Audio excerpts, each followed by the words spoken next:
Hi guys, Dwain Duxson here from Farm Tender. We're with David Matthews and we're talking to David today. Now David he's a director of Bendigo and Adelaide Bank.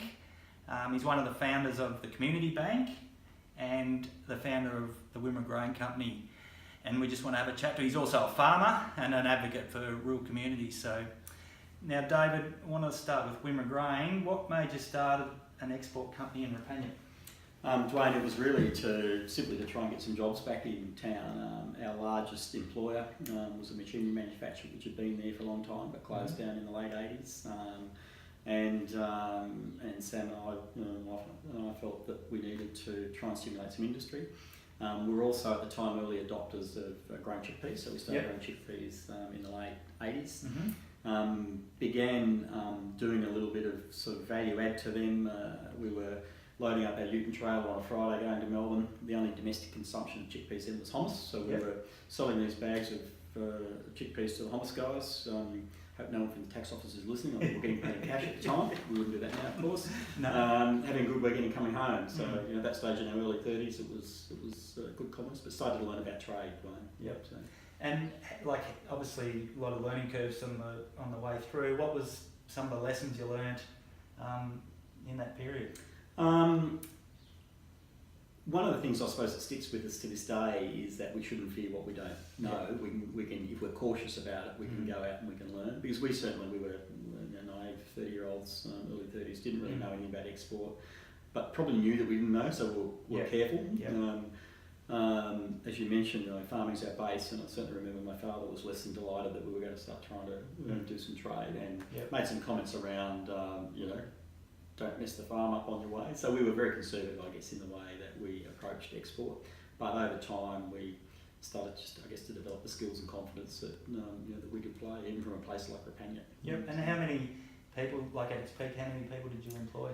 So we were generally running with a core workforce of around 15 to 18 people, then plus another 8 to 9 casuals during a lot of the times, Dwayne. So certainly that was one of our aims, was around providing that sort of stimulus to economic activity in the region and the jobs. We've probably always had a view that Rapania, like many rural towns, has suffered under consolidation of farms, broadacre farms. It's led to sort of social decline. Our view is that the best way to tackle a social problem is to try and find a commercial solution. So we view things like Wimmera Grain and in fact the community bank movement as commercial solutions to a social problem. And a similar sort of thing with the community bank being one of the original organisers of that was behind your thinking as well? It was. So throughout the 90s, the major banks were shutting branches and taking people across Australia in both urban and rural areas. It was pre-internet banking, pre-mobile banking. So we lost the last of our face-to-face banking services in 1997. Felt we needed to replace that, or the shopping dollar would sort of move out of town. So that led to Rapania piloting the community bank model, which opened just over 20 years ago. So June 26, 1998 was the first community bank branch opened in Minyip and Rapania. And that has been tremendous. It's now a well-established network nationally, something like $36 billion in funds under management. So it's not a small business anymore. And it's driving renewable cash surplus into communities all over Australia, which those communities can then use that surplus cash to leverage other projects. That's interesting. And we want to be positive about living in rural communities and things like that, but there's probably been a bit of a decline, would you say? And so there has one. Sam and I are in Melbourne regularly. I love Melbourne, it's a great city, but I find it just bizarre that we have this sort of social structure in Australia where we concentrate people in these major population centres, from probably just north of Brisbane down to just south of Melbourne. Whereas there are so many great places to live in Australia. And I sort of feel guilty as an older white male farmer that we've led to that. It's been our rhetoric around the challenges of agriculture. We've convinced a lot of people that agriculture is a sunset industry that lurches from one disaster to another. And we've sort of turned people away. And I'm not for a minute saying farming and agriculture is not a tough business, it is. But there's a lot of great things about farming and agriculture and about rural and regional living. And so the exciting part now is that we're seeing that turn. We're seeing a real resurgence in ag, and with that we're seeing opportunity to invite people to come back and live, work and play just out in these regional areas. So what do you need in the regional area to stimulate, to reinvigorate a community that's sort of declined over the last 30 years? Really good question, and I think we're still trying to discover that ourselves. I think you need amenity, so it needs to be a nice community. Yep. And so it needs to have schools, the kindergartens. It needs a nice retail offering. It doesn't have to be extravagant, but I think it's the bakery, the cafe. Yep. It's a good little supermarket. So I think they're some of the basics that all humans want and look for. Things like the sporting facilities, which most rural communities actually are really strong. They have golf courses, swimming pools, football, netball facilities, tennis, etc. So I think we're really strong there. Obviously, then housing and employment becomes key. It's where one of the myths are. Whenever I talk to my urban colleagues about living in rural areas, how there's no jobs, and I think that's a myth that we have to break. I think there's actually high demand for all sorts of skills out in the regions. Is it just that we can't get, people aren't willing to fill these roles, or is there another way around it we can get people into these roles? So with some people, there's certainly a reluctance to move away from the major cities. So I get that. Some people actually like the momentum, if you like, or the feel and the vibe of a major city. So living regionally is not for everybody, but equally, I think there's a hell of a lot of people living on the fringes of major cities, commuting an hour and a half each way a day, living in an environment where they could never afford to buy a home, and they would have a much better quality of life living out in the regions. The commute time in a place like Rapangip is probably about 38 seconds. You can buy a really nice house for $200,000.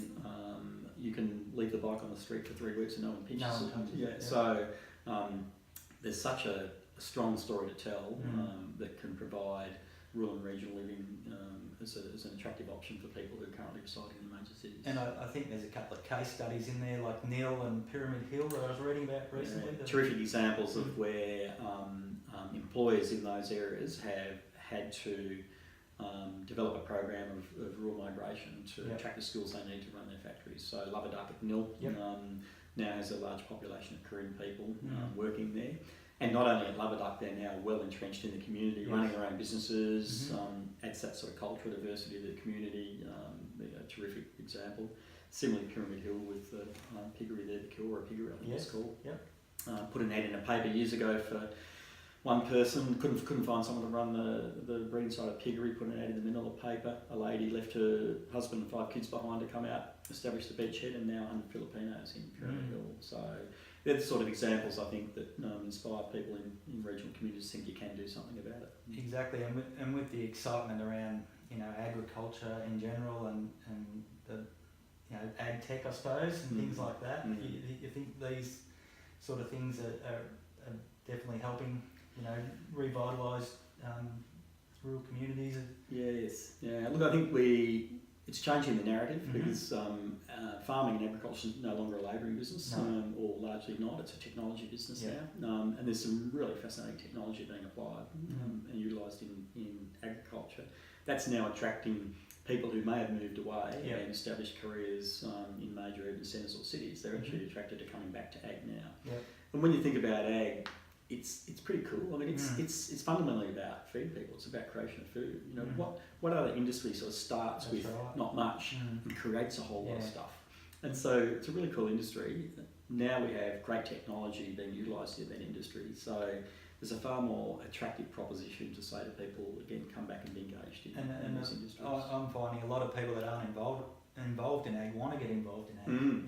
Some people, like people that have built their own businesses and things like that, want to get into agriculture. You're right. I mean, again, we're seeing a lot of corporate money, a lot of people who have established wealth elsewhere. They're genuinely interested in ag. Some of them, it's that primal sort of need to connect with the earth and drive a tractor on the weekend. But we're seeing a diversity of thought coming into the ag space now.